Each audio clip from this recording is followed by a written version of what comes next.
Hello Friendzies, welcome back to my channel. Happy Hispanic Heritage Month and Bisexual Visibility Month. Not that I'm super happy about being visible as a bisexual, I like to lurk in the shadows. But to both of those communities, happy, celebration month. Love all of you, love both of you, love all of you. That's the right term. And I hope that you have a very safe and happy month. There's plenty of celebration, plenty of awareness, and just excitement about the fact that your communities are being celebrated. So, hello! Welcome to the Yellow Gen closeout, which is weird. Yellow Gen being done feels fake for Not So Berry, but also oh my god, Yellow Gen has been forever.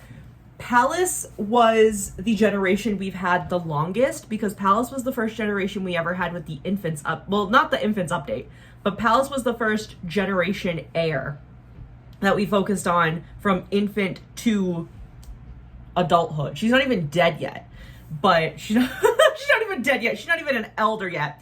But this is the usual Not So Berry generation closeout. We're gonna look from the very beginning of Palace's days as a newborn to her adulthood, where we finished off last episode.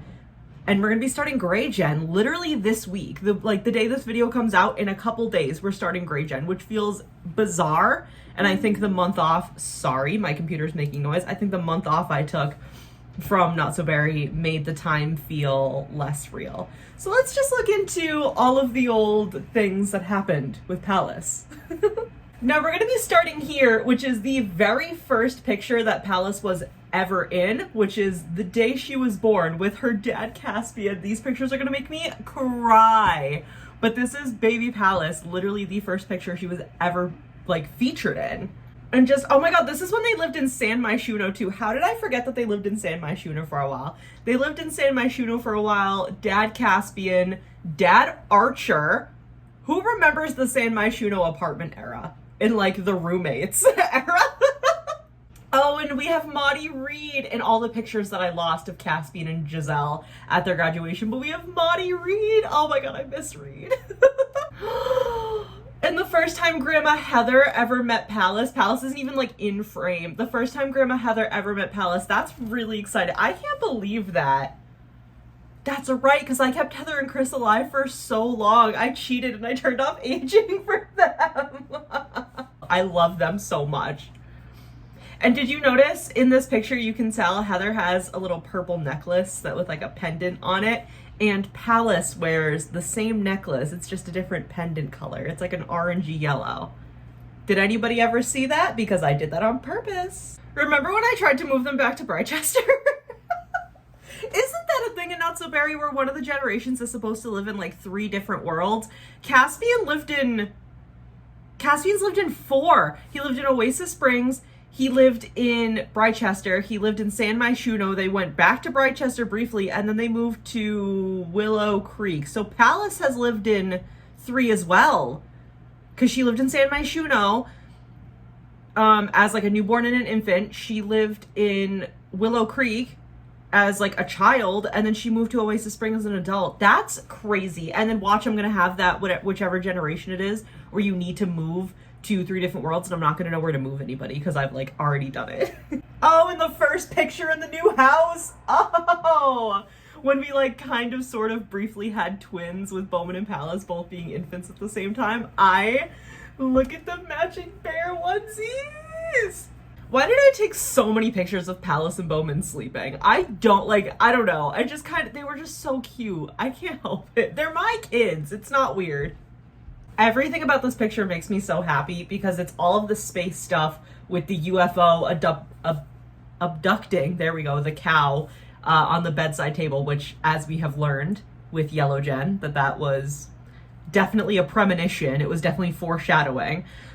Caspian loving his sweet little baby girl because he loved her with his whole heart. Caspian being a dad just made sense, and I'm so happy it happened. And then Heather watching over them. She's also taking care of Bowman. You can kind of see him in the corner there.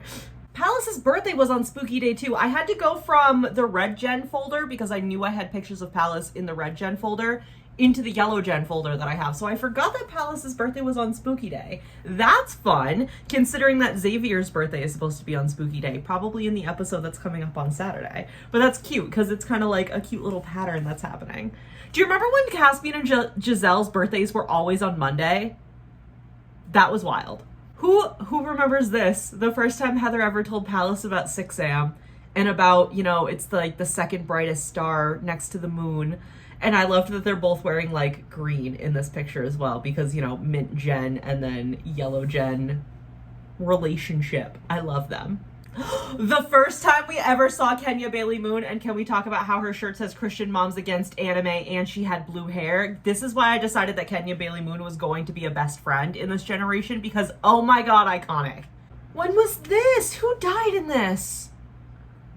Was this when Heather and Chris died? And this was like the first time she laid in her bed that she faced the UFO, because usually she faced like towards Bowman. I also really like the way I framed this picture, because it's very foreshadowy without us having known at the time. Because I didn't even know at the time that she was going to get abducted as many times as she did in her generation. Stress. Oh, look how darling she is. I was like flipping through because I couldn't find a good picture of her like makeover basically. But look at her with her little alien shirt, very much inspired by Grandma Heather, reading A Scientist and an Alien that Grandma Heather wrote specifically to like tell the story of when she made contact through the wormhole generator. I had the rocket built with Heather and I never sent her, and I fully intended to, but it works out that Palace ended up going to 6am story-wise, mainly because of like what Grandma told her when she was little. The first day of public school. The first day of public school. How scary. I can't believe it. I can't imagine. The thing is, I was always in public school. I literally went to like preschool to high school being in public school, and then I did a year of college and was a public university, like whatever. I can't imagine being homeschooled for most of your life, because I want to say she was like 14, 15 when I like moved her to public school, if we're saying like real life compared to Sims. So it's wild. Like, I can't even imagine what that must have been like, especially when you're like a young teenager, because being a teenager fucking sucks, bro, because nobody treats you right. Wow, I did Palace so dirty. No wonder she like didn't know how to adjust as a young adult. Yeah, see, you can see the pendant here too. It's slightly different color to represent Palace, but I like the idea that it was passed down from Grandma Heather to Palace. Because I think I put a necklace on Caspian too, but I don't know if you ever could see it through his like big sweater. But I always had Caspian wearing a necklace too, because I really liked the idea of like an heirloom basically being handed down without me having to remember to like put it in somebody's inventory if I left it in a house somewhere. So little Easter egg, little behind the scenes not so buried knowledge from Sharky Chico. Oh, and Palace's young adult birthday. It's so sad, because that's like, this is the end of another era where we leave this house and then we go to Oasis Springs. Oh, and she's telling her dad, she's like, Dad, I'll miss you so much, but I'm gonna go to Oasis Springs and like learn about our family and maybe learn more about space. Oh, I'm gonna cry. And the first picture of her at Oasis Springs, my sweet girl. Oh my god, look at the lighting on me too. I always said that I think Oasis Springs had the best lighting for Palace, and I think it helps that the world is like mostly yellow shaded and she's the Yellow Gen. This is Xavier's room now, and now it's Evander's room as well. But look at the random shit that was in here when she moved in. Because this like tower thing in the corner and this like possibly like carton of like waste or something were like already in the house. Her little moving boxes, all of the like gifts and everything from her family, the stuff from her grandmother that I kept like in her inventory. And now there's a dollhouse right here. Evander's bed is right here. There's like knitting and like toddler stuff all around. That's so fucking funny. I forgot what this room used to look like. The first Almathea sighting. Look how gorgeous she is. I was so happy with this sim. I was just making a sim with the idea of like storytelling wise. I wanted to make a sim perfect for Palace, and I was so happy with the results. The first time they interact with their big hats, like the big hat girlfriends. Like, you know how like Minecraft, streamers and stuff, they're like, they have like the duo names and like all of their like the things that they do, and it was like, what's one of them that I know? Like Glow Duo or something like that. They're big hat duo. And then the exposure of Almathea being an alien, which I was never planning on. I had many different plans for the storyline of how we found out Almathea was an alien. This was not it. And she said, don't worry about being a storyteller. I'll just take it out of your hands for you, because sometimes you mess it up and you're not always on track. I guess that's true. Thanks, Almathea. The first time she was abducted by whichever alien, whichever planet, were trying to say, hey, quit fucking around with space. The first time she was abducted, and that's the first time she got the zapped and jolted thing too, because she hadn't gone to 6 a.m. yet, but she had done a couple of like just quick space adventures. This one didn't stress me out as much as the second one. The second one stressed me out a lot more. And see, I wanted a picture of the ship specifically because the ship is such a different shape than any of the ones we've seen in the like Sims timeline. Because I've played Sims 1, 2, and 3, and I don't think you can get abducted by aliens in The Sims 1, and if you can, I never saw what the spaceship looked like, but it certainly doesn't look like the ship from The Sims 2, and it definitely doesn't look like the ship from The Sims 3, because The Sims 3 was like shaped like this way, and I find it very interesting that this is the shape of the Sims 4 one, because I don't think this is 6am. I think the 6am ships look like the ones that are in Palace's backyard and like the ones from The Sims 2. So maybe these aliens and the ones from The Sims 3 are the same, because the ships are more similar than the ones from The Sims 2. New game theory. And this is when Palace like revealed that she had like a bit of a crush on Almathea. And the thing is, now that the story has like gone where it's gone, I wonder if Palace has a crush on Almathea mainly because she's an alien. Like, definitely because she's a girl, because Palace is gay as fuck. But I wonder if a big part of it is the fact that she's an alien. I'm just saying. And their first kiss! She's so little, so it just looks like she's kissing Palace's chin, but this is so cute. And Palace is like, ooh, okay. That's the face I make when I kiss girls too, because I'm like, wow. Oh, and Palace's first time on 6am, she looks like such a little nerd because she's in her alien shirt, she has her little space backpack. It's so fitting. And she's so happy to be there. I love Palace. I think I will. Yeah, this area that's like back here, I think I will see if I can build like a little something. That way they can like vibe on 6am for a bit. I think it might be fun. You know? I'm gonna see what I can do. I'll see what I can do. And the second time she got fucking abducted, it was like right after it was maybe like a day after she came home from 6am. I was so fucking stressed. You can see, if you go back and watch that episode specifically, I like yell. I'm like, you son of a bitch! Because I could not believe it. And that's, the thing is, with the satellite dish that I put outside next to the UFO, you can do the contact alien things. I keep forgetting it's there. I haven't done the contact alien things like at all. I think I did it once after the first time she got abducted. But the fact that she came back from 6am and then immediately got abducted, that is like, that's the game being too intelligent, I'm telling you. I don't know why, with Caspian, I did not feel this way, but the same way I felt about Heather and Chris woohooing is the same way I felt about Palace and Almathea woohooing.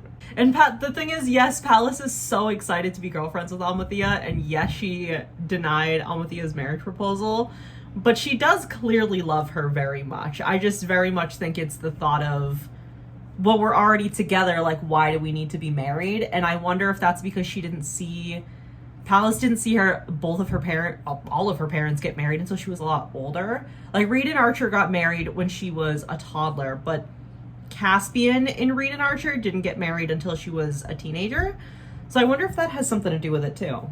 And the first time we see Almathea without her disguise, isn't she fucking gorgeous no matter what, like, life stage she's in. Is that the right word? You know what I mean. She is stunning. Oh, yup, baby Evander. Baby Evander being born. Palace is freaking the fuck out. And he was born during a thunderstorm, which I think is super interesting too. Palace just sitting on the bed. She's like, I don't know what's happening, man. I hope you're doing okay. Oh, now she's surprised. She's like, oh, you're in pain. Oopsie. And there he is. There's baby Evander. This is like the beginning of the Grey Gen folder too, basically.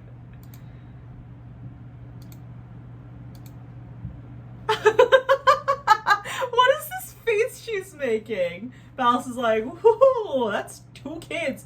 Oh, you know what? I just noticed Xavier's face. Xavier's fucking mad, and Palace is like, ooh, yikes. This photo as well encapsulates, I feel like, just Sims as a game franchise. Just astronaut holding an alien baby while somebody plays guitar in the background and there's a child just... like, come on. This is the first picture I have of Palace holding Evander as an infant, and the last couple, like, slides I just passed were all Almathea taking care of him. And I think it's so fucking funny that she's in the astronaut outfit as well, especially after what I said last episode. The preparental panic for when the twins were being born, hilarious and adorable. She's like, another one, ah! Again, watch it. She's like, wow, fascinating, absolutely fascinating.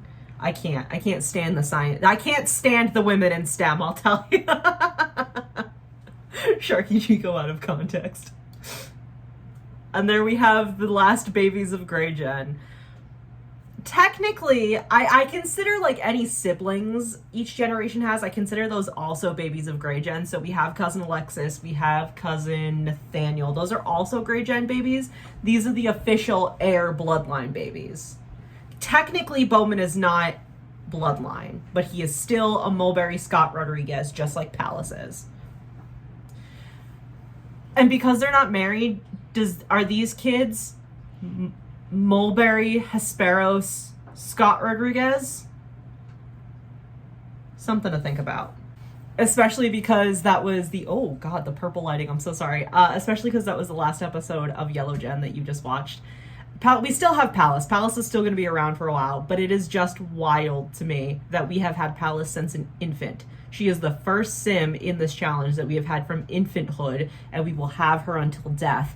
Because no matter who the heir is, Palace is a little over halfway, I think, through adulthood, and any Grey Gen babies that could be the heir are not even children yet. We have newborns and we have a toddler, so I think we are going to be with Palace until she dies. I don't think anybody's going to be moving out before anything happens, so that's going to make me more emotional than Caspian made me. If you can believe it.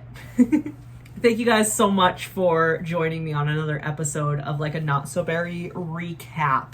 We have fun here, and I like doing this. I like going through old screenshots that I took of each generation, so please leave a like if you enjoyed, and I will see you in the next episode. Bye! They look like the delightful children from down the lane.